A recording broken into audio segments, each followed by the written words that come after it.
Don't front. You know what time it is. Explanation of the rating of Trails into Reverie. And yes, it's late, as it usually is. Apologies for my throat. I basically just woke up and realized, oh wait, I've only got a few days left before the Reverie Rating video is supposed to go live. Oops! So, let's do this. So, 19 sessions. 133 plus 133 was the final story score. Or, not the best story in the series, but definitely the best gameplay, as we'll get to. Plus 104 to the gameplay. I remember that number distinctly. Story I never remember, so. Positives. Backstory section. Fiction. It's arguably better than the previous ones, as it includes important stuff from 0 through to Cold Steel 4, including a book from Cold Steel 4, which ties into two particular characters, namely Naughty and Swin. Great characters. Good characters, by the way. Triple positive for humor. If my limit was not 3, this game would have gotten more than 3 positives for humor, because oh my god, this game had me laughing my ass off the entire time. Good lord. So many lines, so many moments, any just details that I just was like chuckling, where I was either chuckling or busting a gut laughing. We'll be getting to one a bit later, and if you saw the stream, you know the one I'm referring to. Here comes the big brother. Oh god. I can't even do it as well as Ash did, so there's that. Animations. Oh geez, okay. We gotta talk about this. Animations, storyboarding, story sequencing. Storyboarding and story sequencing got double positives. Animations got a triple positive. This is the most fluid the animation has ever been, and it's actually making me regret. Like, if I ever re-review the Cold Steels, they might get like one. Each one might get like 1 positive for animation. Which, yes, probably means that the story score is going to actually take a hit if I ever re-review Cold Steel 3, now that I've played this. Kind of funny in that regard. Also, double positive for camera work as well, because it's the way the camera moves, the way the camera flows. That's kind of what I mean by story sequencing and camera work, because it's the way the camera is moving throughout the scene. That the entire prologue is just the perfect example of that. Right? The SSS busting into Orcus Tower is a fantastic example of storyboarding. The Zorg, the Zauber Soldat flying through the air is a fantastic example of camera work. The flow is a great example of story sequencing. And as I said, the animation itself is very fluid and very, very moving. Unfortunately, it kind of falls back on the cutscenes not being as flowing. For later scenes, which sucks. But for the most part, it keeps it going. That's also why storyboarding, story sequencing, and camera work were all 2 positives instead of 3. I absolutely would have given each of those extra points if it had been there. But it wasn't, so there we go. Music direction, 3 positives. There was not a single time. Is this on random? Because I feel like it's not on random. Hang on. Oh, no, it's on random. Okay. Hey, the music direction, the music never felt out of place, and it always felt like it was fitting. The music actually added to every scene that it was used in. And that's great. I love this. I love this because holy crap. app, right? Like, this is easily an example of a game where, if I were to use, the Lord Runner's post-stream wrap-up video setup, this is an example of freaking of a thumbs of like 2 thumbs up for story presentation, right? I know he only does a single one, but I mean, you know. So brickwork and doodad usage. I mean, it's a Trails game, of course it's going to get those positives. Sprite work, triple positive. No hesitation. I was recognizing characters who have not shown up in 3D before. Have not shown up in like the Cold Steel animation style. Hell yet. I recognized those characters immediately as soon as they came on screen. Great examples of this. Noelle, Wazi, Mireille. Now that's going to take some time to get used to. Mireille, Speaker McDowell, Commander Bales. Yes, I know all of these are crossbell examples, but what do you want from me? The Cold Steels were the first time, and they stopped using those mini sprites, right? All of these characters I recognized immediately. There was not even a single moment of hesitation. Or a single moment where I was like, wait, who's that? Oh, that's who that is. Never happened.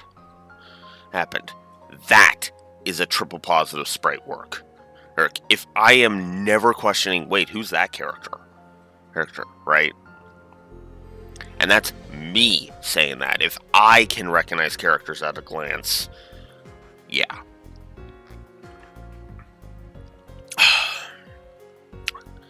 Two visual storytelling pluses, because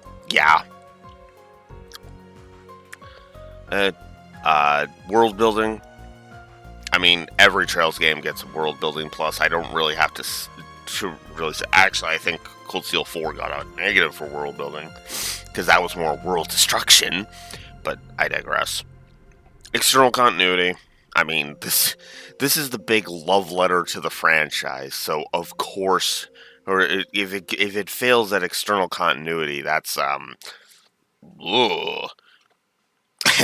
it fails in a couple of ways of being a love letter to the franchise, but we'll get there. Internal continuity. Now, this actually is something I'm going to have to explain, because I don't usually give internal continuity pluses. Internal continuity is how the story flows, okay?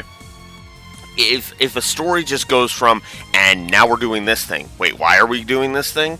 That's bad internal continuity. Good internal continuity is that there's a flow to the overall game. And it's on point really well in this game, because there's a lot of time and effort that went into crafting the timeline of the game's events, complete with a visual display of the main story's timeline in the Trails to Walk screen. When you're when you shift over to a different route, you can actually see how the events line up. You can actually scroll through that to kind of see, okay, so this is how this lined up with this, and this event was how this lined up with that, and blah blah blah blah blah, right? It's great stuff, and I freaking love it. And it's even in the side stories, you actually get dates in the in the side stories to kind of give you a sense of when they are happening in the overall series timeline. So much effort was put into this. Now, I've never actually had an issue with internal continuity in any of the other Trails games up to this point. I've never really noticed it. But I would say, yeah, it has actually flowed very well. Nothing really feels too jarring, right? As I said, there's no examples of, and now we're doing this. Wait, why are we doing this? So that's good. Voice acting got 2 positives. positives. I'm sure I would be giving a third if the inconsistent voice acting it wasn't here again, but we'll get there. Voice direction. So, I was told on stream, I forgot to confirm this, please forgive me, that Cold Steel 4's voice director is the one that was the voice director for this game. It is freaking night and day, the difference between the voice direction in Cold Steel 4 versus Reverie. Like, it's almost insane just how stark of a difference we've got here. Now, to be fair, the localization of Cold Steel 4 came out in 2020, and Reverie's localization came out in the year I'm recording this and releasing this video, 2023. So, 3 years, yeah, that's enough time to get better.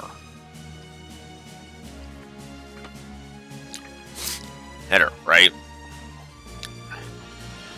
I have a funny feeling that the voice director was just thrown to the wolves in Cold Steel 4, so to speak, and that now, because of that abject failure, I'm just going to call it that, the abject failure of Cold Steel 4, now the voice director had the experience under their belt in order to deliver one of the best voice direction jobs I have ever seen. Not enough for the voice direction to really kind of sing, in my opinion, but still worthy of a plus. Banter got a double positive, and NPC chatter got a triple positive. Banter has always been good in this series, what can I say?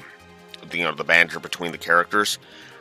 And the NPC chatter is the best it's ever been. Like, talking to NPCs in this game is just like, oh, wow, this is actually good stuff, right? I'm not usually one for talking to NPCs. So when I say I wanted to go, there were several times where I actually found myself, unless I really wanted to get on with it, just talking to NPCs. Yeah, that's good. That's good stuff, right? So I will never dog a playthrough for sitting and talking to every NPC that the player can, right?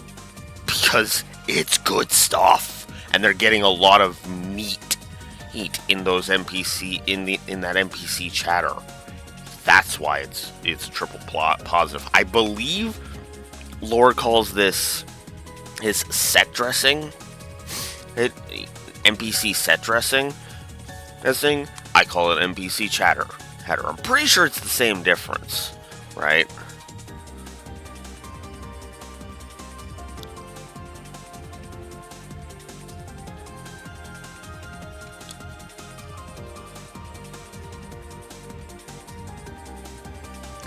So, Lindblom effect, full effect. This definitely feels like a lived-in world when we're not in the Reverie corridor, but that makes perfect sense. Active voice as per usual. Paired victory quotes. Notes. This is all stuff you've heard from me before. Right? I mean, this is like the 5th time I've talked about active voice, for God's sakes, and the 10th time I've talked about good gameplay story integration. What more can I add? Can I say? I also gave a localization plus this time. As there are some scenes that are voiced in English but not Japanese, and after the garbage localization of Zero and Azure, even if this is a cheat, I'm going for it. We've got good foreshadowing, good pacing, good use of the theme of understanding yourself. Note this is present with Lloyd, Reen, and especially, spoilers, Rufus and Lapis. As in the real Rufus. Now let's get into some characters. This is going to be a bit, and I'm only going to stop and talk about specific ones, because a lot of these are just, yep, they're here, yep, they're awesome. That's some, yep, Blue Wolf has to blow his nose. Give me a moment.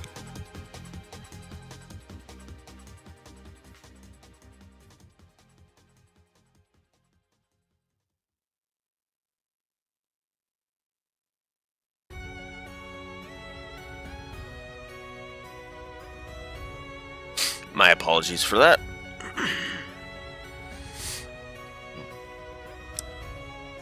So, no. Risha, obvious. Arios, obvious. Wazi, obvious. Wald, or Wald. They say it's kind of weird. It sounds more like a V rather than a W sound. But yeah. So Wald, okay. I hated the Demon Wald shit back in Azure. Absolutely fucking hated it. Wald is a good character in this game, and they don't ignore the Demon Wald stuff. They don't retcon that he never became a demon. No, they play with that. Which is funny because they actually do that with several other... Well, I shouldn't say several, but like... Well, I guess you could say several characters. There are quite a few characters that appear in this game where they don't sweep the sins of their past under the rug, which is fantastic. Which is especially true with the Iron Bloods, but we'll get to that when we get there. You know, Scarlet, Erlit, great stuff with her. Noelle, yeah. I'm pretty sure, or Raxor said Noelle was best Seeker, and yeah, I can see that. Mireille, hey, with her tsundere act with Randy, yep. Dudley was actually really good in this one, and especially in his side story with Machias, Justice Adu, because he felt like he didn't have a stick up his ass as in this game, which is good. Chief Sergei, need I say more? Chief Sergei has always been a treat for me. Zeit, even though his timeline in this game is questionable, because he's like basically all over the goddamn place. So it's kind of like, Anyways, Lloyd was a double positive. Now, he would have been a triple positive if the writing on his route wasn't trying to turn him into a whiny little bitch. We'll get to that a bit later. Yuna, double positive. Why not a triple positive for Yuna? In this game, I feel like she only really does enough awesome to warrant 2 positives, you know? So, Ellie surprisingly got a positive. We'll get to the other 2, because yes, that is going to become a trend. And Tio, Randy, Mindy, do I need to say anything? I mean, really? Ellie, you know, Tio continues to be awesome. Randy continues to be a bro. Come on. This song's freaking amazing. Anyways, Fran, yeah, it's just I love the relationship she has with Noelle, and she's just a delight. Kia, Speaker McDowell. Hell, so glad Speaker McDowell's back. Estelle, yep. Joshua, yep.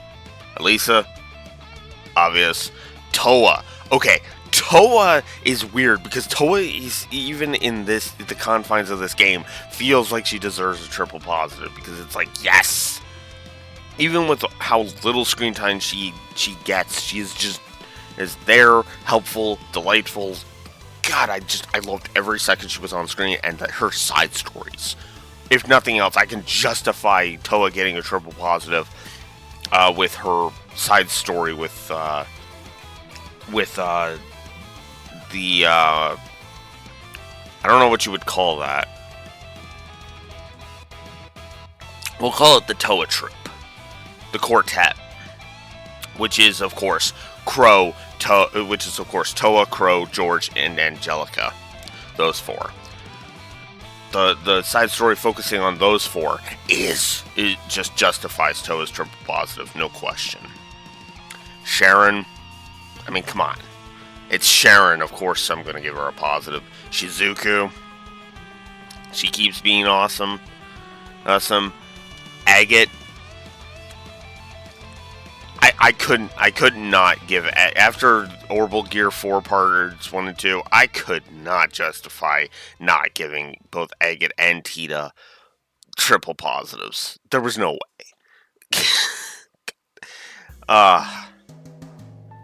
Yeah. No, we've just recruited another gold sealing the stone character in the corridor. Sorry. Anyways. So Erica made me laugh. I don't much care for her that much, but good character, credit where it's due. Machias, yeah. Kurt, yep. Reen, yeah. I don't think Reen really reaches any kind of crazy heights in this one, but he is definitely a good character, and I do like the staring into a dark mirror that the story does with him. So, yeah. Which is another example of taking something that was absolutely fucking stupid, like the normal ending of Cold Steel 4, and doing something with it. But we'll get there. Altina, yeah. I love how she just immediately, how Tina right at the beginning of Reen's route just bows her head and says, I have treated your family with disrespect. I am sorry. Or God, there was just something delightful about that. Ash, he got 2 positives because, God, Ash was a source of comedy for me. Here comes the big brother, as I referenced earlier. God, we'll talk about that when we get to a later character, because that's where I really gotta bring that up, you know? So. Oh, Muse. Yeah. Also, her Muse's Muse one thirst for Reen is not her entire character, which is good. So here's the second of the characters that you wouldn't expect me to give a positive to, but here we are. Claire.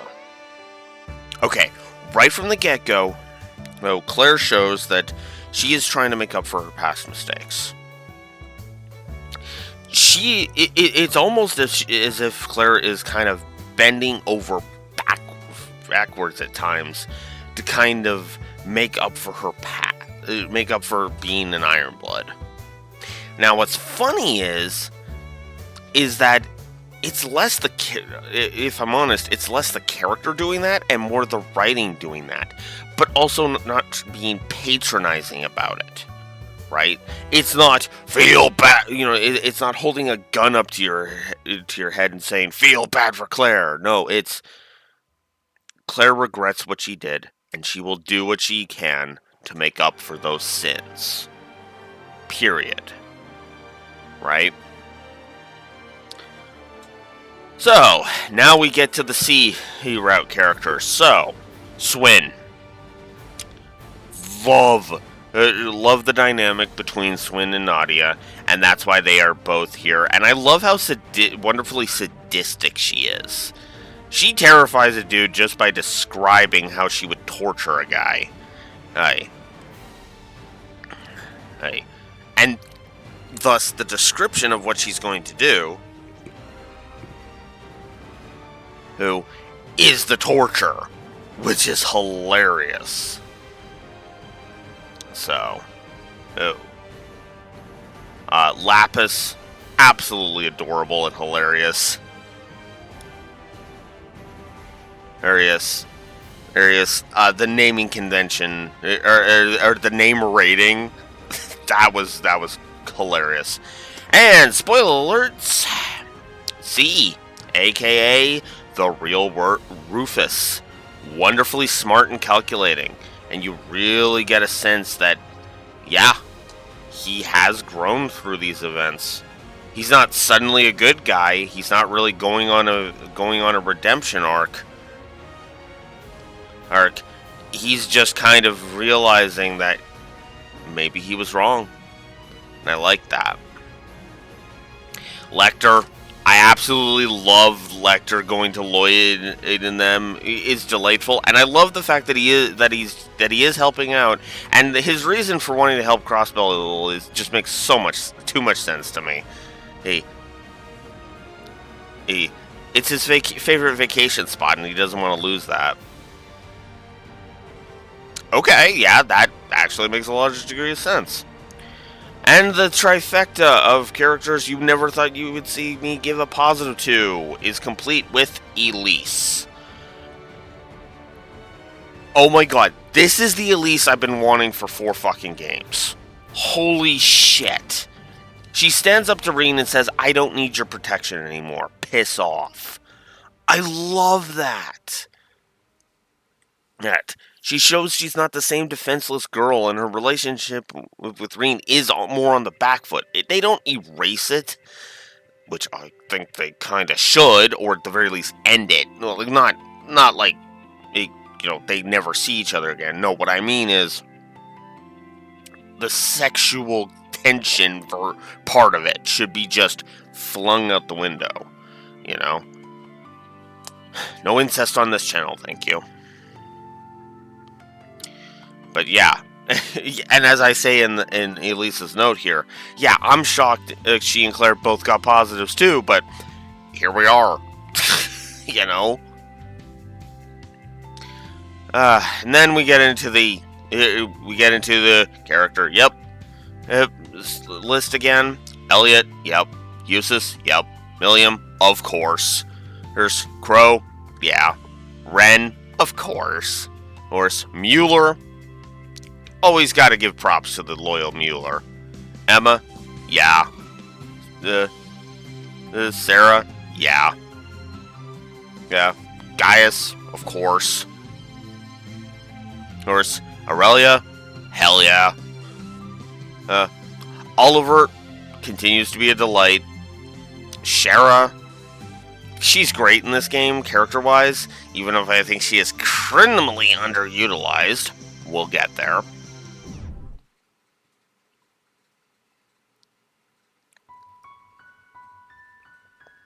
Novartis, I actually kind of like him as a mad scientist type. He doesn't. He's not trying to say that he's a good guy. He's just trying to be polite with his evil, which is kind of funny. It's like, oh no, I'm not trying to be condescending and insulting. I mean that sincerely. Oh crap. Okay, how do I phrase this properly? Right? That kind of thing. He's honestly, I kind of like him in that regard. Right. So here's a character that got a positive and a negative, the Emperor. Yeah, he's kind of there, but also kind of meh. So we'll get to that more in the negatives, because he got more negatives than positives. I like the idea of his character. I just think his character was just kind of there for the most part. Laura, of course, which actually took until I got to Project Tearfring to really give Laura a plus, unfortunately, but it was there. So Fee, yeah. Duvalie. Once again, Duvalie shows that she is actually being well written, and also her voice actor is directed to be, it is directed to be, a knight rather than a whiny simp. So yeah.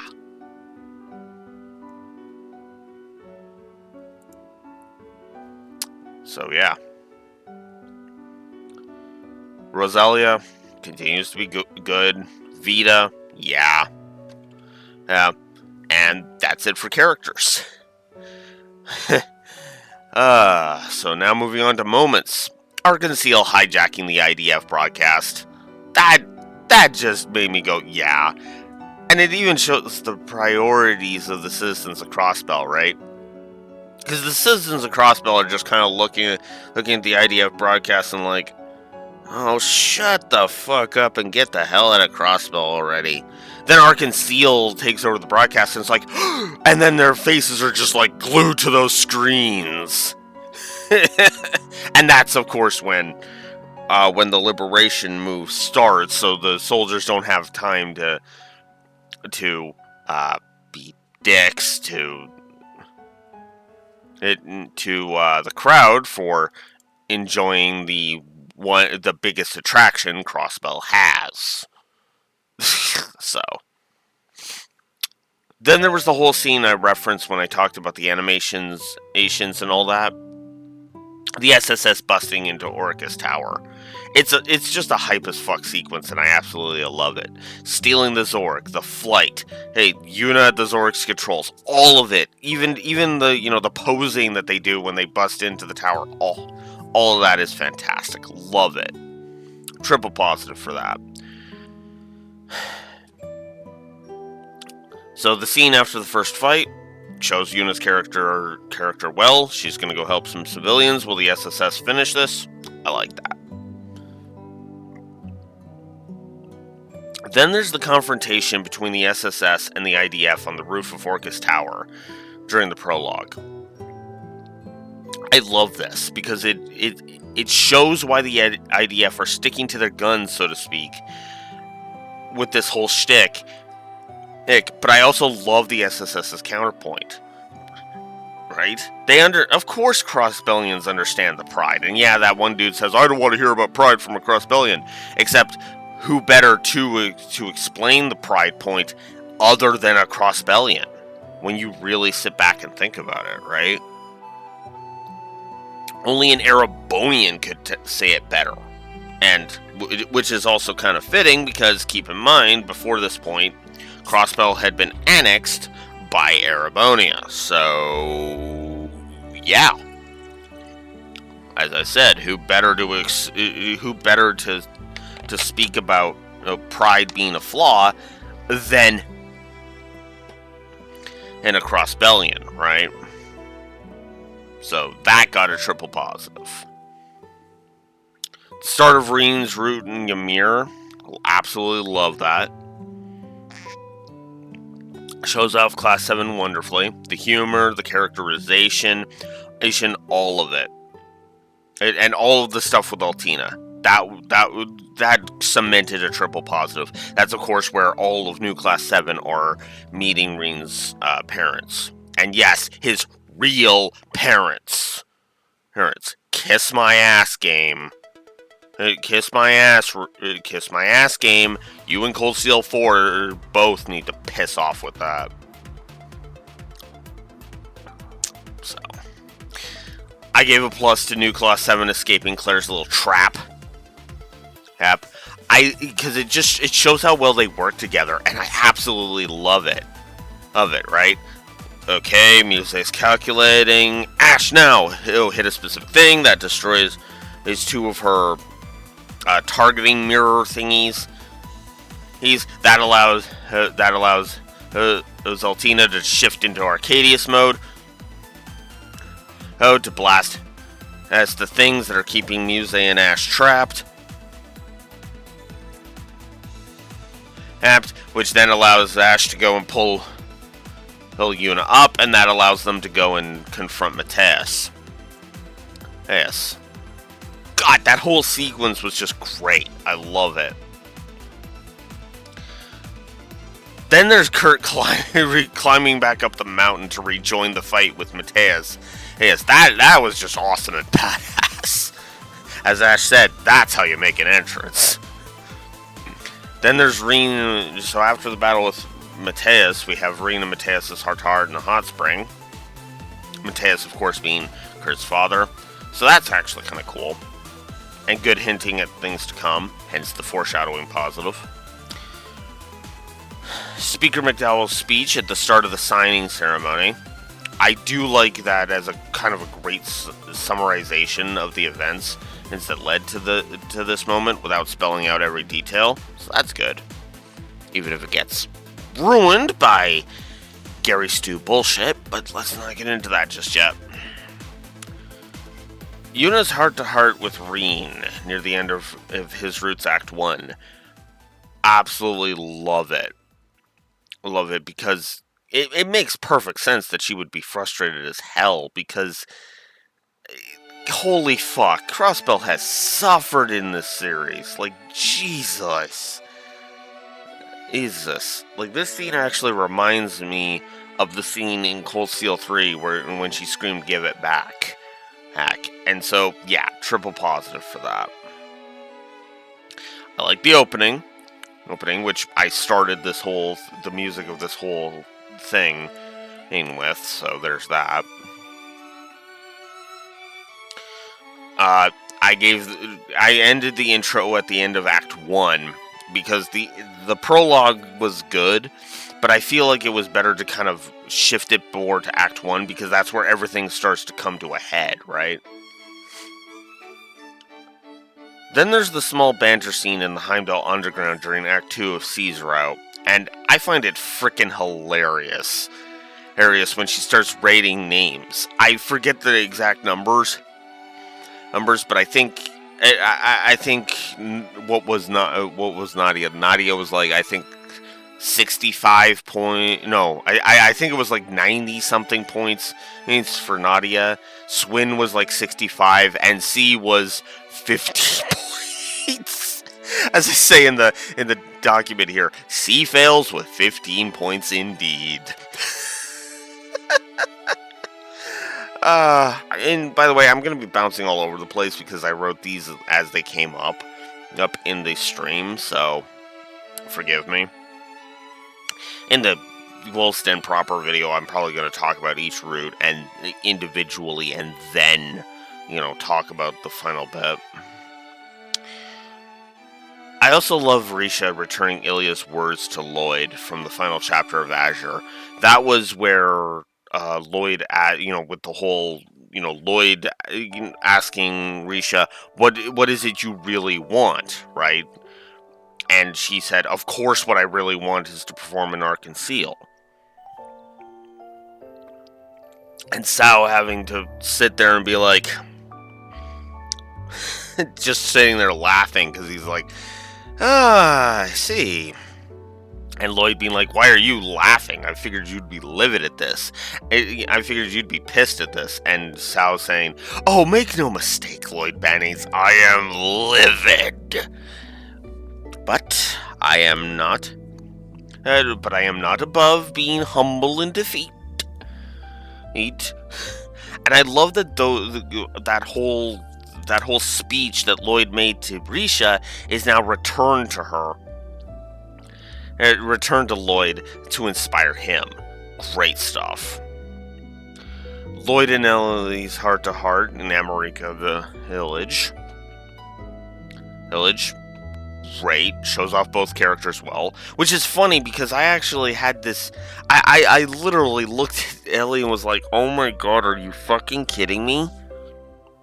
Kidding me, Ellie? Because she makes this whole... During that, she makes this whole speech of, I abandoned Kia. No, Ellie. Kia said it told you to go after the fucking Nazi because she can swim. It's the equivalent. Props to anybody who gets that reference, but come on.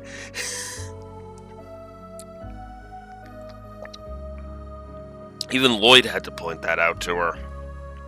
So, Renash and Altina meeting with Aurier. Here is another great scene, and it's the best scene involving Elise in the whole series. Period. I said to that point because I didn't know if there was going to be others, but yeah, no, it's the whole best scene with Elise in the whole series. Period. Meeting up with Eustace and Milliam in Dreikel's Plaza. That was just a hilarious and heartwarming scene. I mean, this is where we start getting into the side stories, which are known as daydreams in this one. And the daydream, buried trails, beaten trails, blazed trails. I love the dive into Risha, Swin, and Nadia's characters. Really great stuff. A Day in the Lives of the SSS, another great dive into the characters. A lot of these are just going to be pluses because of the dive into the characters, by the way. Here's what I referenced earlier. The psychological torture Nadia inflicts on the EDF soldier is brutal, as she describes the physical torture she intends to inflict, showing that she is not a paragon of morality, and that fits with her character. Now, granted, she said she wouldn't follow through with it, but I feel like if say Swin's life was on the line, I think she would resort to that. But that's just me. Then there's the reveal of C's identity, as it creates intrigue while making sense with C's smarts and demeanor. The fact that it's revealed to be the real Rufus just makes perfect sense. Then there's Rufus and Nadia's heart-to-heart in Act 3, which is a fantastic deep dive into Rufus's character.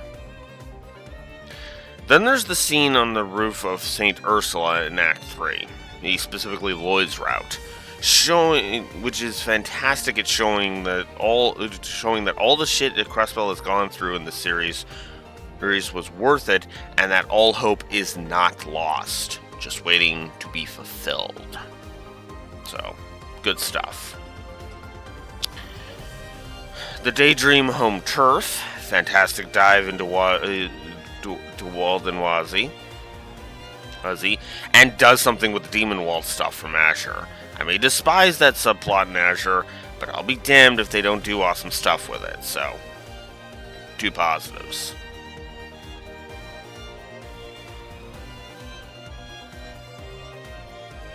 Positives there. I really like Olivier's speech to Dalton on board the Courageous 2, even if I think that it is about the only well-written thing in that entire section. That's where he's basically saying, we all have to do our best, blah, blah, blah, yada, yada, yada. He's trying to tell Dalton, it's basically a reason why you're a fucking flaming idiot. While you're a paint thinner guzzling dipshit, because Dalton and his entire faction is just a bunch of paint thinner guzzling dipshits. But we'll get to that in the negatives. We're still in the positives here. Noelle saving Lloyd at the end of Lloyd's Act 3, great stuff. Lapis' identity crisis in Act 3, it is heartbreaking and wonderfully poetic, as it even applies to Rufus. To be blunt with, granted, I know later there's the explanation of, I had a tracker on her. But I like the symbolic, I like the symbolic answer, right? Because, Rufus is going through the same damn thing, isn't he? Who the hell am I?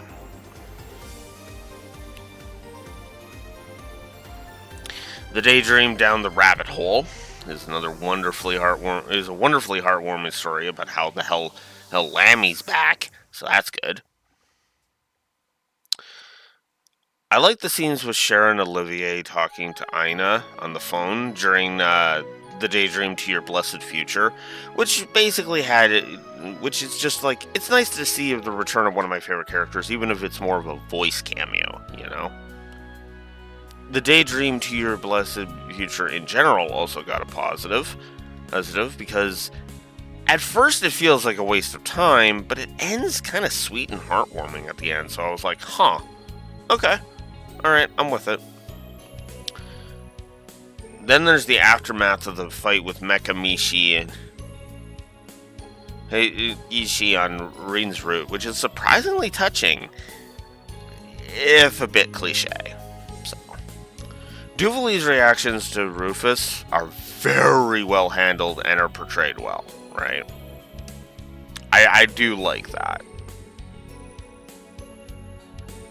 I also really like the scene that explains Lapis's memories and her plan to be delivered to Rufus.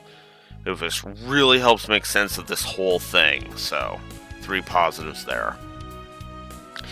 Orbital Gear 4 Part 1.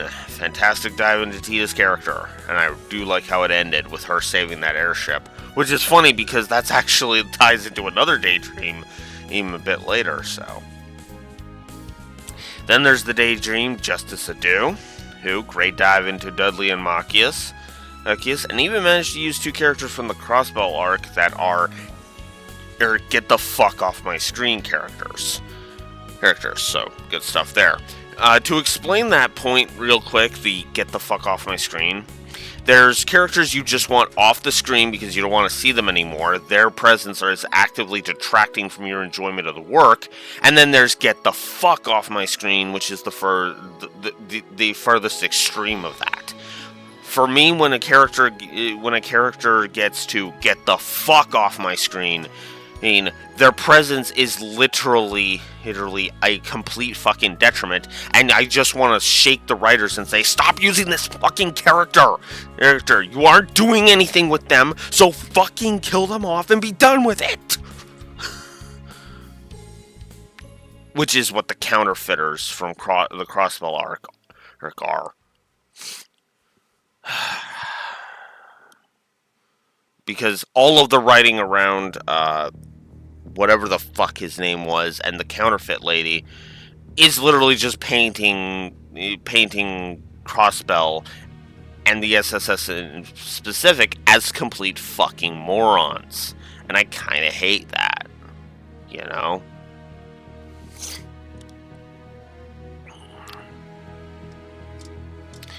Then there's the Daydream, The Path Chosen, which is my favorite one by far. Our great dive into Toa's character, simple and to the point, and it's just downright heartwarming and wholesome. I love this side story. Triple positive for it, no question. The Fallen Prince is a good character study for Cedric. It is on his path to being an enforcer, which he actually manages to succeed, so that's cool. Lloyd and Rennie's heart-to-heart in Mainz in Act 4. Great capstone to his character, to Randy's character arc and all that, so cool. So this is where I decided to rate the individual routes. Reen's route got a positive, as it felt like it was honestly well done and throughout, so that's cool. Rufus's route was another one that was well done, and I liked the character development of Swin, Nadia, and especially Lapis during it, so great stuff. Then there's fake Rufus's offer to Rufus, the whole join the dark side. Hey, we have cookies. It is as awesome as it is fucking stupid. And oh boy. So yeah, this was an example of, much like Yuna's what the hell is wrong with you speech at the beginning of Cold Steel 4. Which got a triple positive and a triple negative. Because, good lord, it is awesome, but it is also stupid. So, yeah. And we'll get into that in the negatives of why it's stupid. So, the Daydream Orbital Gear 4 Part 2 is even better than Part 1, and it shows that Erica has a brain and is able to recognize Tita's ability to grow at Thor's, right? Because the Orbital Gear 4 got destroyed, so everybody was like, oh, well, great. Hey, Erica is going to drag her back to Laburl because she's a fucking because she's a fucking dumb bitch. Turns out, no, Erica is not a dumb bitch. She's a bitch, but she's not a dumb bitch. So, triple positive there. The Daydream, the more things change. Great dive into Lecter's character. So, 2 positives for that. And it really shows that despite everything, Chloe and Lucy still care about him. So that's cool.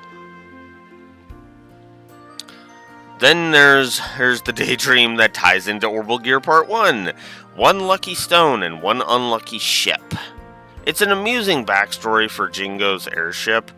It might not have been necessary, but hey, since when is necessary ever meant bad? bad, right? Since when has unnecessary ever really fully meant bad, right? Unless it's completely fucking pointless. This was at least trying to be entertaining, so there you go.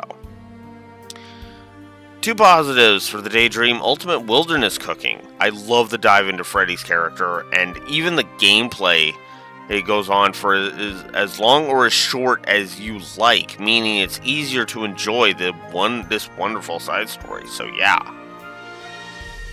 2 positives for Wishes of a Witch. It's great look into Emma's mother, Isola, and what happened with her. So, and I also gave a separate positive for Isola's final message to Emma, Celine, Vita, and Rose in particular. Really liked that. I love the scene after the exposition match in the Daydream Unlimited Blade Crafts. Gee, I wonder what franchise they were referencing with that.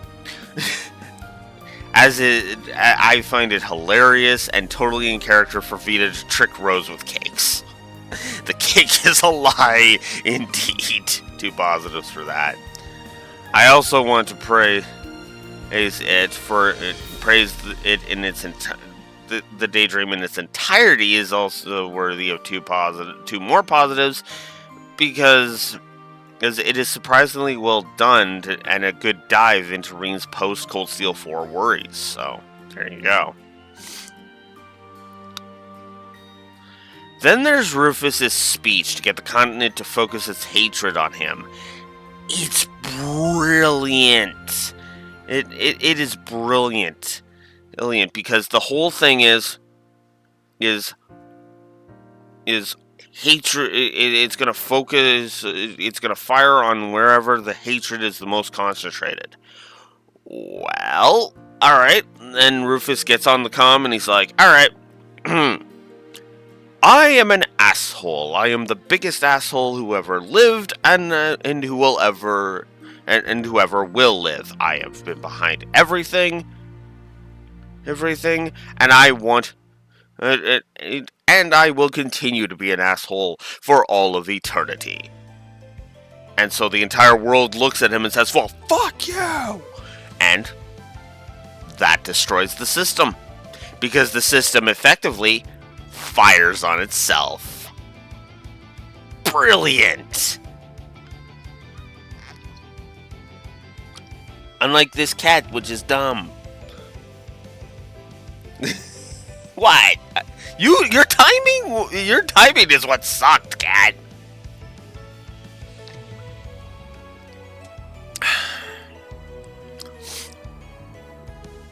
The main story's ending is also excellent and a nice capstone to everything. The pixel slideshow during the credits, wonderful. 2 positives for the outro. It doesn't quite hit like Sky 2 did, but it did hit, so yeah. Then we get into the post-game stuff. The Daydream look back to look forward. It might as well be the game's post-credit scene.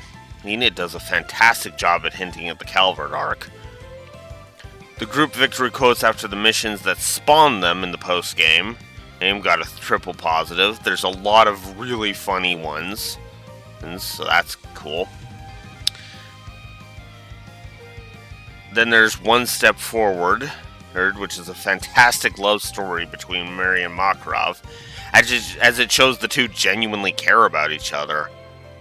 Right? It's not infatuation or lust, it is real. Cue the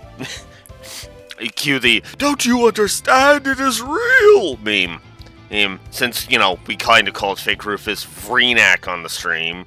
It's a fake! Anyways. As a fan of romance in my fiction, I dig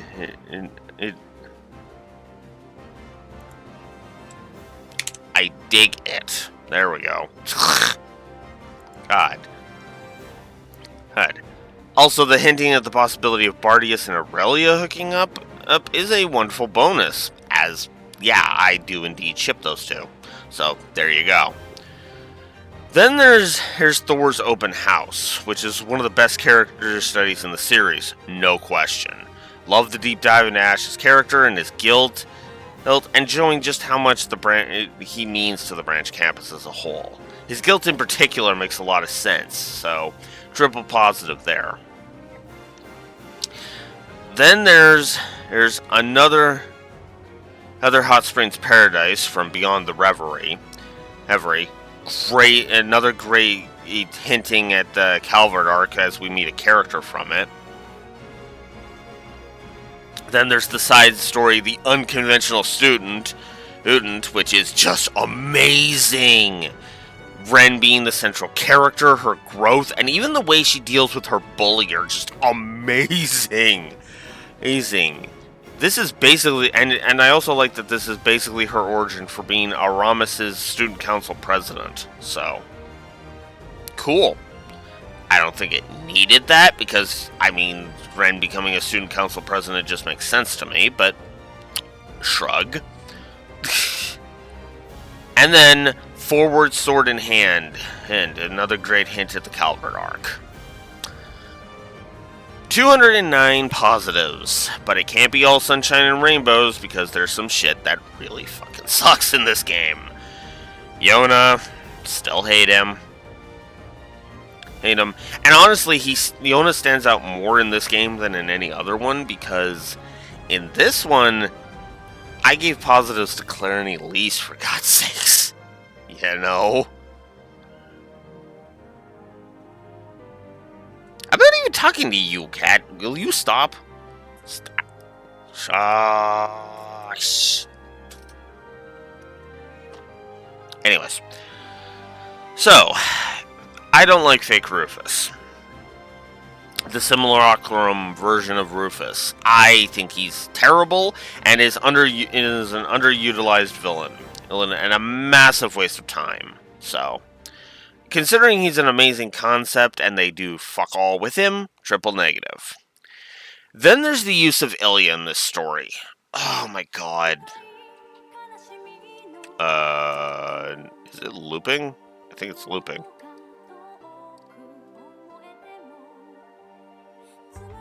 Oh, this is just the full version of that song. Okay. Never mind. Anyways, it feels like she is masked just to give Risha an antagonist for no real reason, and I kind of hate that. No, scratch that. I fucking despise it. So, yeah, triple negative. Schmidt, for the most part, isn't horrible, but he still manages to get under my skin with how arrogant he comes across. Even if I can admit that expecting him to change at this point is pointless, and since he continues to be a dick and that it is the extent of his characterization other than his tech know-how, yeah, that was a full 3 negatives. Now we get into what really pisses me off. Colonel Dalton. He is annoyingly pathetic, and his entire fucking squad is too.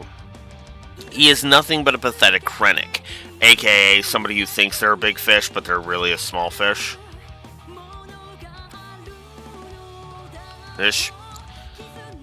He thinks he's hot shit and gets outwitted almost effortlessly by Olivert. Now, yes, Olivert is awesome, but after Osborne, yeah, I ain't tolerating weak sauce assholes who think they're hot shit, okay? That's actually one of the reasons why I'm actually intrigued by Calvert's new president, because that dude managed to hack into Ouroboros. That took frickin' magic doors from Phantasma to do the last time that happened. So, yeah.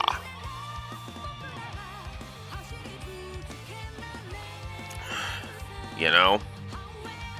Then there's the stupidity of the 23rd Armored Division looking at Reen and Aurelia, acknowledging them as the Ashen Chevalier and Golden Rakshasa respectfully, and thinking they can take them.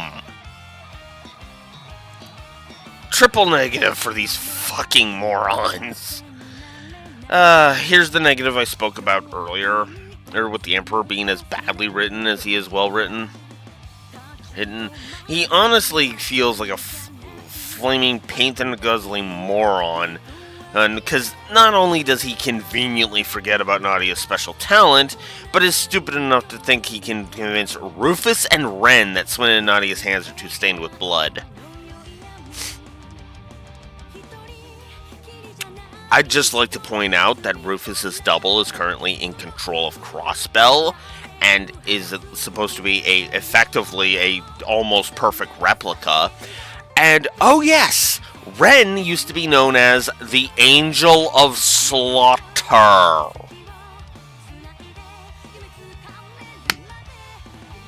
And these are the two you're trying to convince of the fact that Swin and Nadia's hands are too stained with blood. Like, whatever. Gilbert continues to annoy me. I never thought the joke was that funny. Any triple negative. Moving on. The Ebon Defense Force soldiers, after the prologue, are boring as fuck villains. And by the finale, I was just so sick of them. Them and their dogma. And not in the, I'm gonna kick your ass way. More like the, get the fuck off my screen way. You know? Speaking of get the fuck off my screen, Marquis Ballad. No said, really. Count Eltheim. Yeah, no. Mary's dad needs to just go the fuck away. Ugh. I mentioned it earlier, but inconsistent voice acting. Triple negative for it once again. And 2 negatives for cutscene incompetence, because, yeah, it's all over the place. Won the battle, lost the cutscene. This series is Achilles' heel. Achilles' heel. Triple negative. Fake drama, mostly in Lloyd's route. 2 negatives there. Empty text issue. Repetition. Now we get into individual moments. Fake Rufus taking over Crossbell is frankly dumb. It makes the fake a Gary Stew, and it makes it feel like a loss that is completely unearned, and the pseudo mind control is just fuck off. Triple negative. Also, double negative for Lloyd being knocked out, because I am sick to death of the fake death trope. And as I said when I typed it out, nobody was even hinting at Lloyd being dead. So that's why I only gave it a double negative. So there's that. The narrative use of the Reverie Corridor honestly just feels like an excuse to me. So that was kind of sucky. The entire Nord section is just terrible. The villain of it sucks, the motives suck, the method is boring, and frankly it feels like filler. And yeah, no, triple negative for that garbage. I also didn't like the start of Reen's Act 4, because there was no less than like 10 text boxes of everybody saying they're worried about Reen, which is just, wow, fuck off. Then there's the whole Emperor Dogma thing, which is when he came in as that hulking monster. That just was a giant waste of time so that we could hit the reset button on Swin and Nadia's character and character development. It's like, fuck off. Then there's the narrative's constant bashing of the SSS's hero status. Oh my god, this will require some explanation. The narrative is bending over backwards to make the SSS seem like they're more arrogant and selfish. They were arrogant and selfish, but it feels more like the story is retconning their position to be something it never was. Because the SSS were not arrogant, they were not presumptuous, and only this story is making it sound like that. I don't see it as their arrogance. Now, a couple of people disagreed with me in saying this just feels like they need to pick themselves up out of the dirt. But so much of the fucking dialogue, there is like 6 or 7 times names in the whole fucking narrative where at least one member of the SSS says we were arrogant, we were full of our, or said something to the equivalent of we were arrogant / full of ourselves, and it gets fucking stupid. This is even more glaring as I just spent the past like 8 to 10 months of my life fucking streaming this goddamn game. Hey, so yeah, no, triple negative for this character assassination. Speaking of, let's go back to the Ilya character assassination, because the Moon Temple encounter with Ilya is bad. Cutscene incompetence, Risha's absence making it blatantly obvious that this isn't her final fall, and the blatant declaration of the SSS's arc in this story being one massive reset button and button slam, and just make this confrontation frustrating rather than awesome. So triple negative there. Then there was the triple negative for Lloyd's route in general, as this is the worst storyline in the game, if not the whole franchise by far. The SSS's lesson that they learn is fucking stupid and ass backwards. The villains barely show up and are wasted completely when they do. And it hits with the impact of a wet fart. And then there's Ilya's character assassination to put fucking diarrhea as the fucking icing on this shit sundae.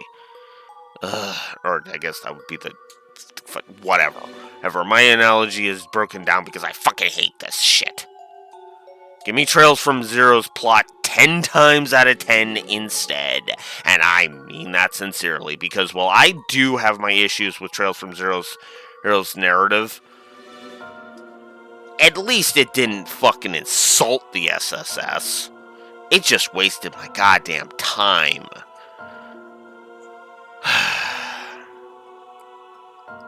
Also, Lloyd's route is responsible for there being in a triple negative for external continuity, as well as a triple positive. So, to counterbalance the triple positive. Then there's Ilya's explanation for succumbing to the mask. That would make sense if it was Sully and not her. So, yeah, triple negative for this stupid Lost Our Way plot element to continue to piss me off. Then there's Risha's healing dance, which would be amazing if it wasn't plagued by Terabad pacing, and not based on a badly written sack of shit plot point. Then here's the fake Rufus's join the dark side. We have cookies. It's because dropping the temptation on Rufus in the finale is the wrong approach, right? It's painfully obvious what his answer is, but if it was before the question, but if it had been done earlier, then we could be questioning, okay, what's he gonna do the entire time, right?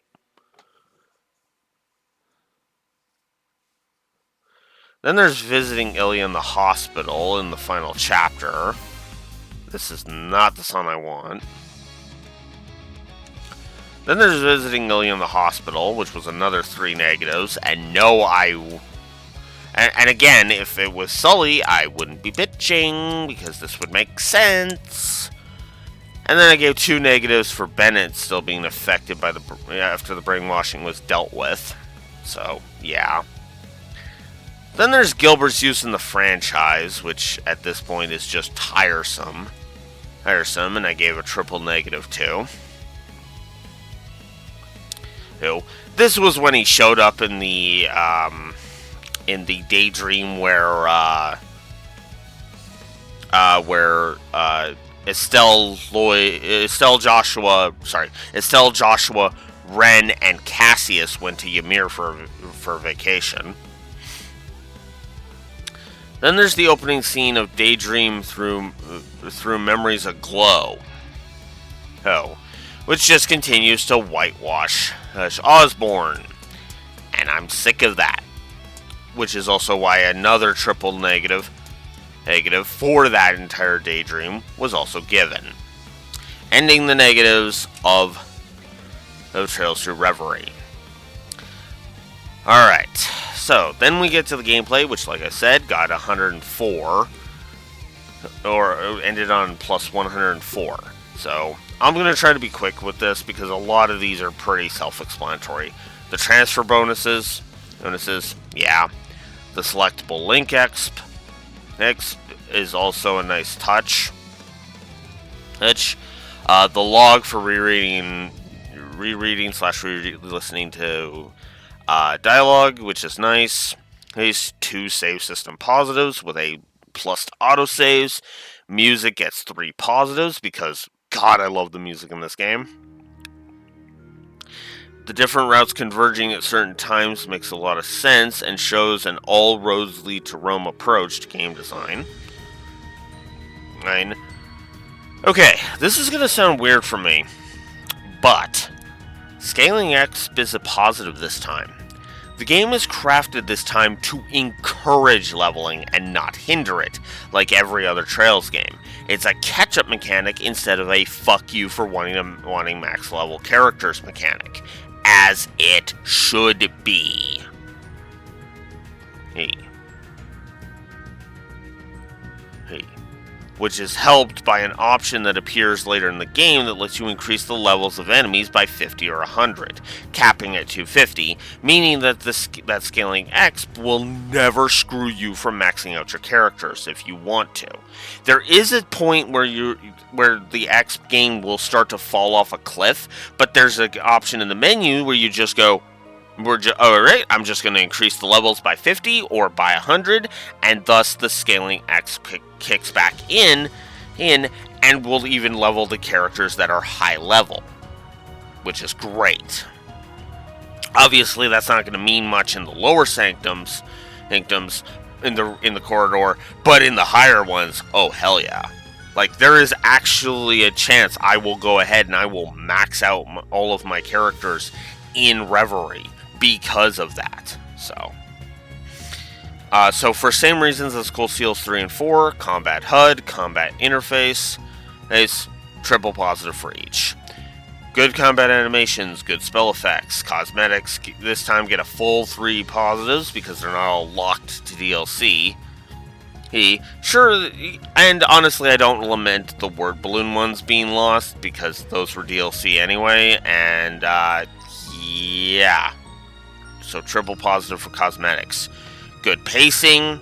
This is where I wrote down all of the S-crafts. Berserker, Akashic Arm, Wild Stampede, Gemini Judgment, Valiant Charge, Belial Raid, Breaking Dawn, 7th / Shredded Leaves.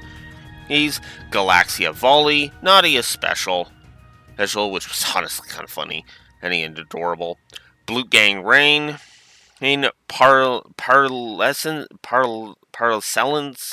Parlescence Dance, and I suck at saying that.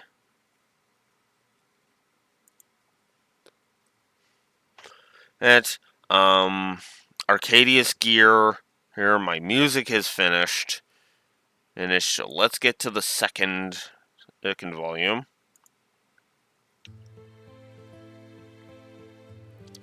Volume of the soundtrack. There we go. Oh, where was I? Arcadius Gear, Solaris Bringer, My Mirror Image, which is just actually kind of fun. Vorpal Slayer, Cross Rebellion, Omega Impulse, Hallowing Heavens, Palace of Ergion, and Aeolus Saber, Rakshasa Onslaught, Death's Embrace, Gabriel Arrow, Nemesis Party, Rainbow Shot, Justice Bullet, Radiant Phoenix Blade, because of course a lore simp like me would give her that. Bewitching Blood Moon, Remedy Fantasia, Northern Lightning, Lethal Crusade, Rebellion Storm, Orm. All of those got a plus each because I like my flashy and awesome S-crafts. And of course, with so many playable characters, is it any wonder why I gave I gave so many S-craft positives this time. Oh god, how many even was that? Let me see. Let's see. So 25 to 57. So 22. Damn. 22, 23. Wow. S-break for the usual reasons. I love the 0 craft turn bonus, by the way. That is an awesome idea. Info in game, which I ended up giving 3 positives to. Quality of life is all over the place, triple positive. Retry offset, yep. Good tutorials, gameplay story integration. Brave orders getting a triple positive again. Core combat getting a triple positive again. Boss design is as good as it is bad. Enemies run from you when they're too high level and you can kill them on the field to save time. That's good. Loot from enemies is plentiful. And honestly, for the first time ever, I gave both loot and itemization separate triple positives. And I stand behind that. The link system is another triple positive with positives for rush, burst, and relinking on revival. The brake system, once again, is a triple positive. Quartz, it's a master quartz, triple positive. The assault attack, triple positive. United front, this is the big group rush, which is awesome. I love it. It's amazing and uses the assault gauge for more than just the assault attack, which is awesome. Good power progression curve, triple positive. Good difficulty curve, which was a triple positive. Encounters. Good enemy variety, worthy of 2 positives. Fast travel is a triple positive. Asimodine was a good first boss. Poker's RNG feels somewhat fair. Here, fishing continues to be awesome. Some route switching is nice. Resting a hot spring recovers everything, so triple positive there. Cooking is awesome again. Full HP on level up. X multipliers, counterattack on miss, unbalance on counterattack. The Reverie Garden, which is just, I love it as a hub area. Mateus was challenging without being cheap. Gameplay wise, I gave the intro a triple positive because hell yeah. The Reverie Corridor setup is very cool and a great pseudo-required side mode for getting stronger. The fight between Swin and Nadia and against Risha during their daydream, really cool.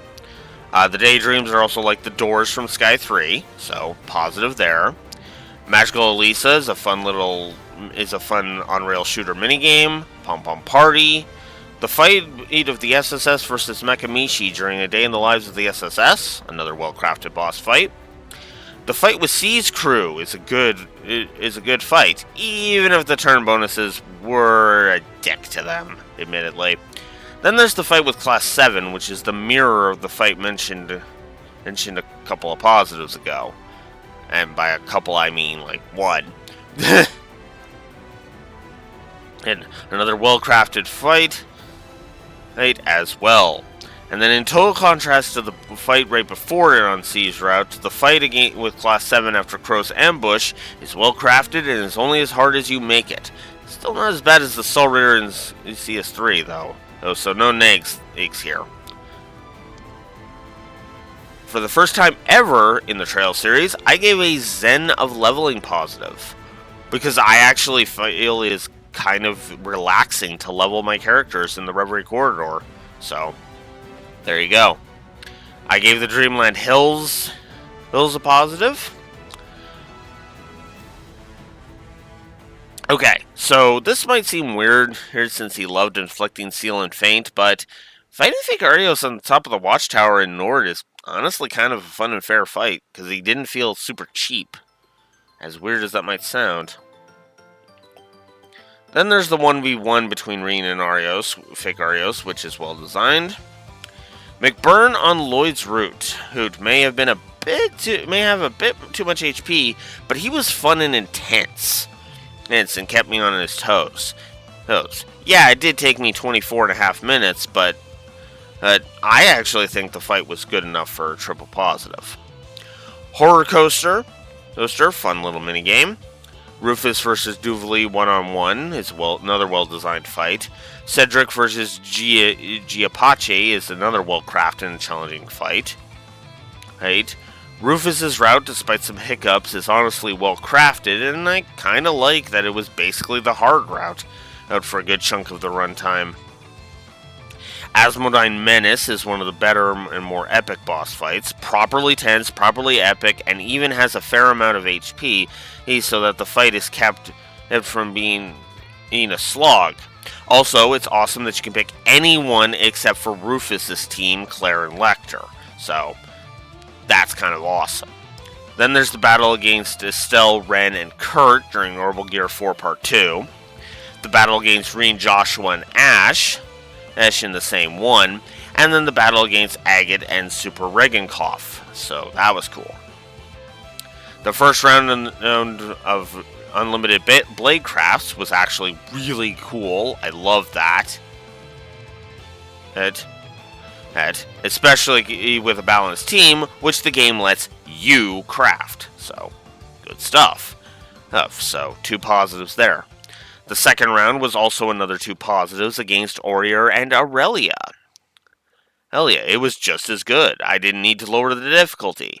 I didn't even need to lower the difficulty, though they kept me on my toes the entire time. So there was that. Just what I'd expect from Kurt's mother and the Golden Rakshasa, because I'm not an idiot like the 23rd Armor Division. So, 2 positives there. Then there's the exposition round against Olivert, Alphen, Toval, and Rosalia. So that was fun. And then the final round against Arios and Victor is fantastic. Properly tense, properly difficult, zero cheap bullshit. Even with feint and back-to-back S-crafts. Holy shit, this is good. I'll go ahead and of course give this wonderful fight triple positive. Ishmael Gareen on the ground. Great fight. Right? And then in total contrast to the shittiest fight in the series, the final round against Zoa Gilstein is a fantastic and fun with good challenge despite the cheap garbage. So, full 3 positives there. Then there's Ishmelga of the End in the absolute best ground combat final battle in the series, in my opinion. God, I love that fight. Like, awesome. Then despite the aggravation of the Force Lost battle against Zoa Gilstein, I actually liked the outro, though, and decided to give it 2 positives. Because there's really only the one hiccup, so yeah. That hiccup is a doozy, though, so the outro only gets 2 positives. Otherwise, it would have gotten 3. Then there's Arc Kaitos, which, sure, he has 1,000,000 HP, but he doesn't feel cheap, even with the Deathblow attacks. And, oh yes, he has no enhanced mode, so, that last bit alone kind of warrants 2 positives. Then there's Trial Door 13. So this is where we get into the Trial Doors. So Trial Door 13, 14... and 18 all got positives. We'll talk about 18 in a bit, but yeah, 13 and 14 actually were pretty decent, so. The fight against Stained Valimar in the post game, that was actually kind of a fun fight. Hey, that was cool. Then there's Trial Door 18, McBurn versus his Overlord form. Best fight in the game. No, seriously. It's fun and yet challenging. McBurn's Master Quartz and crafts are well used, and his invasion is decent enough to be useful without being overpowered. I was dreading this fight, and yet, triple positive.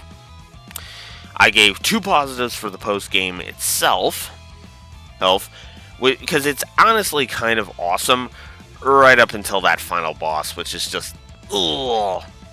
Good New Game Plus. Do I even need to say whether or not I would replay this? And and for the first time ever, a triple positive for Viscerality. I honestly thought I was going to have to wait until the God of Wars to get that, but to start giving that. But there we go. All right, and now we got to go through the negatives. Which, yeah, there's 92 of these damn things. I'll try to make this quick because I'm already late for my stream here. 2 negatives for the DLC. I'm just gonna go ahead and keep compromising on this and just say 2 negatives for it. That'd be interesting to see Smash Ultimate, how Smash Ultimate would do with that. I'd have to create an account to see though. All right, so yeah, there's some audio spam, status effect fetish, yeah, accuracy and evasion, yeah. Triple on both of those. Enhanced, triple negative. Instant recovery. Every boss design is as bad as it is good. Auto battle still sucks. Blackjack's RNG can still kiss my ass. The Magic Knight, it Isra Zamiel. Is a fight that can just fuck off. Difficulty spike right in Marines Act 1. Ugh. Then there's the Forced Lost battle against Fake Rufus, which ties into the whole Gary Stu thing. I hated that fight. It was dumb. Triple negative. Adeptus may be optional, but that was another fight I hated. Giga Tiamat, instant death bastard, so screw him. Triple negative. Cubalon was another fucker that I hated. Triple negative. I'm trying to be quick about this because a lot of the bitching I already did on camera, so go watch the stream to see how much I hate these. Baleful Rider, man, C's Route was doing really well right until that cheap asshole showed up, so yeah. And by the way, he has yet to enter. By the way, Rufus's crew hasn't gotten to go into the Reverie Corridor. That's why I hate this fight. If I could go into the Reverie Corridor, then yeah, that would just negate it. You know. Then there's the fight with Sal and Garcia in the ancient battlefield. God, I fucking hate that fight. Which is funny because the losing Reverie points thing actually isn't as much of a thing as it is in Cold Steel 4, weirdly enough.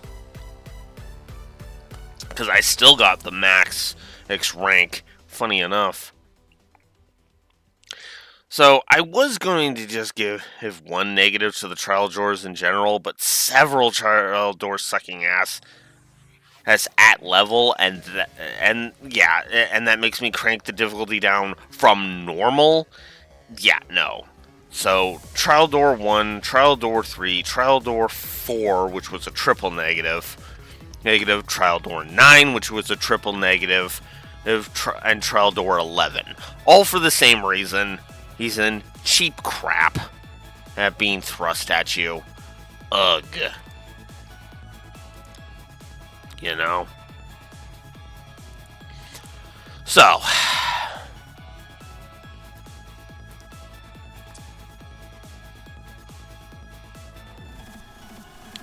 Oh. Adamantis. Another awful boss fight. Since the Reverie Corridor is a thing at that point, and at the point he becomes available, he is optional, and I'll play nice and only give him 1 negative. So there you go. I also really don't like that in-battle cutscenes restore a character from Break. Yes, I know Break was overpowered in Cold Steel 3, but this feels like the opposite extreme, so. So, Shara gets to sit out of the Escape on the Courageous 2 and not be playable in the entire game. I'm sorry, what? Really? Ugh. Screw off. And then I also gave a negative for the orders that last 1 turn, because, Jesus, they are situational at best. Then there's D Bestial, which is a hard-hitting asshole. Fighting the Emperor with with the entirety of Rufus's party, he continues the trend of bosses that honestly feel like you need to grind in Reverie for them not to suck major ass. So yeah, fixed camera angles in Michelin continue to be awful. The fight against the Hollow Trinity of Yuna, Kurt, and Celine, and then the Hollow Laura, Crow, Laura, and Fee, those were annoying fights. Then there's the minigame Project Tearfing. This is jank incarnate. The control is stiff and awkward. The difficulty is unfair at best, and frankly it feels like it should be better than this. I have zero hesitation in saying the Mech Arena minigame in Xenogears, a PS1 game, controls and feels better than this. By a lot. So, yeah. The contrast. PS1 versus PS4. Need I say more? When you make a PS1 game feel less janky to play, that's not good. Also, Stage 2, of it, if you can believe it, is even worse. The difficulty spike is a cliff, it takes forever to get through the archaisms, and there is basically no difference in fighting Gaius and Crow as opposed to Laura and Fee, with Stage 2 being as bad as Stage 1, so yeah, triple negative there. The Emperor and the Daydream of Maiden's Melancholy, that can piss off, to the tune of a triple negative. I hated that fight. Fake Rufus was a bad boss. I hated fighting him. Fake Rufus and Ilya was another bad boss fight. Right? They loved their death blows, and that pissed me off. The Fourth Stratum as trash mobs that loved to cause instant death. Yeah. So I gave Ancient Dogger and Turdragon, which I will refer to as Turd Dragon from now on being of particular note. Gormengeist, I hate the possession nonsense. Walkthroughitis isn't that bad, but when it's there, it's there. Cubion Tellius is just... fuck that. Fuck that fight. Then there's the first round against Zoa Gilstein, which is Ishmael Gareen's mech. Worst mech fight in the series, hands down. Cheap attacks, his ability to hit you 6 times if he unbalances you, dodging what should be guaranteed hits, and oh yes, it's yet another fucking forced loss battle. It's just that this time, it's 3 fucking forced losses in a row, so yeah. And yes, I will go so far as to say this is worse than getting a new doll. Getting a new doll just required me to change up my strategy and figure out how the hell I was supposed to do that. This is just cheap nonsense. Then we get into some post-game stuff. Sanctum 7's Void Spire. I hate that thing. General Demiurgus. Genesial Demiurgus, excuse me. Round 1 can fuck off and get a triple negative. Round 2 is even worse with the constant instant death, which is just aggravating as shit.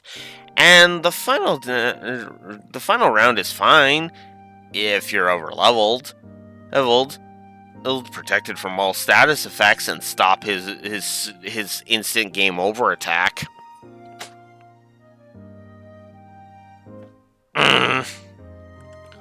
So, yeah, there you go. 92 negatives.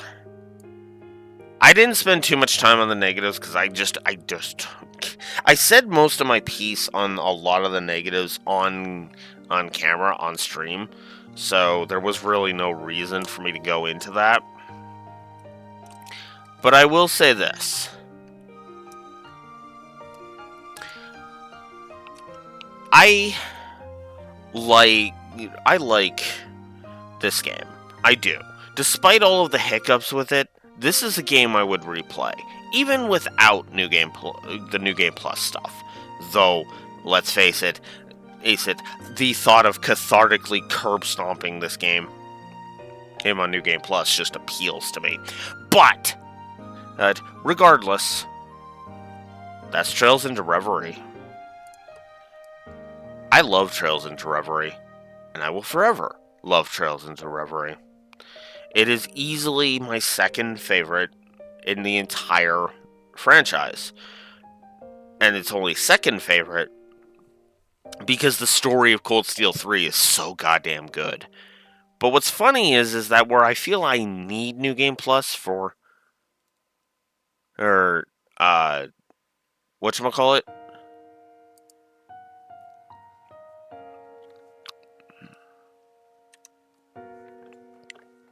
whereas I feel I need New Game Plus to fully enjoy Cold Steel 3 so that I can just curb stomp some of the more boring battles.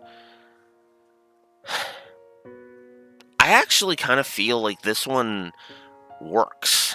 It works as just kind of a fun game, right? In its own right. Does it have some frustrations? Oh, hell yeah. Does it have some irritations? Yes. But I feel satisfied at the end of this. Which is funny because I didn't know what I was going to think of Reverie when we got here, but here we are. Reverie. It trails into Reverie, ladies and gentlemen.